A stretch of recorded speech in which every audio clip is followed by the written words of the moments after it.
Adonainu Mureno ורבינו המשיח Dvar Malchus Va'eschanan Sa'if.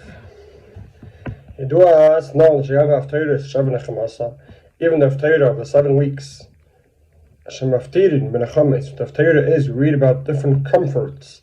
Yeshayahu, that Yeshayahu Rabbi said, Mayachar Tisha B'Av, from the 9th of Av, after Tisha B'Av, Ad Reish Shana. So these unique Haftarahs, which they are connected to comforting, which are based off the time of the year that we're coming after the day of Tisha B'Av, which was the destruction of the Beis Hamikdash. Which are not like the Haftarah of regular Shabbos. Regular Shabbos Haftarah is similar to the Parsha of the week. However, in our case, the Shiva, the Nechemasa, 7 Haftarahs have to do with the time, comforting after the destruction of the Beis Hamikdash. Says the Rebbe Moshiach Shlit, nevertheless, yes, they still have a connection in a Parsha. Why? Because even the time, what's happening according to the calendar of the year, the Fiyaz Man, the Fiyaz Ma'ida, according to the time of the occurrence, so that itself, Shayach and Bar Shavua.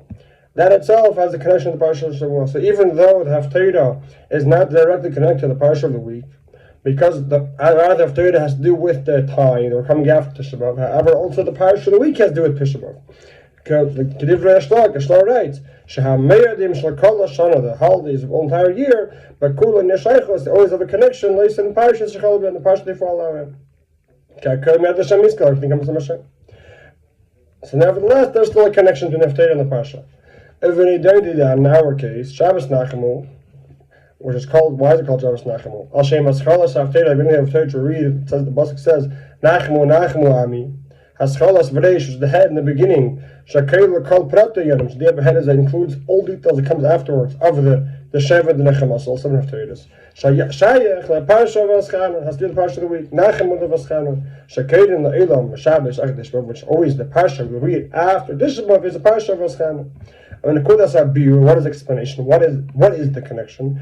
Nachamu Ami, why does it say Nachamu twice? Nachamu flying. By Rishon by training on the first Beis Hamikdash and the second. What is the comforting? Here Nachama being Beis Hamikdash Lishi. The Gula Hashlish is the comforting for a second Beis Hamikdash, or third Beis Hamikdash. The third redemption by his everlasting redemption. A Gula is an everlasting house, everlasting redemption. Shenechel goes. Means the Sheikh al-Va'eschanan. This idea of Haftarah has to do with the Parsha of the Va'eschanan, which what is big about the Parsha of the Va'eschanan? Meisha davening the Konis L'Eretz to go into land of Eretz Yisrael. It's known. Sh'uli Zachar Yisrael, the Union never merited the Konis L'Eretz. It's Rebbeinu Beis Hamikdash and Meisha. If they would have went to Eretz Yisrael and built a Beis Hamikdash with Meisha Rebbeinu, Harisa take it from Yada, who would have been right away. Geula Nitzchis, a Beis Hamikdash, and see everlasting redemption and everlasting Beis Hamikdash.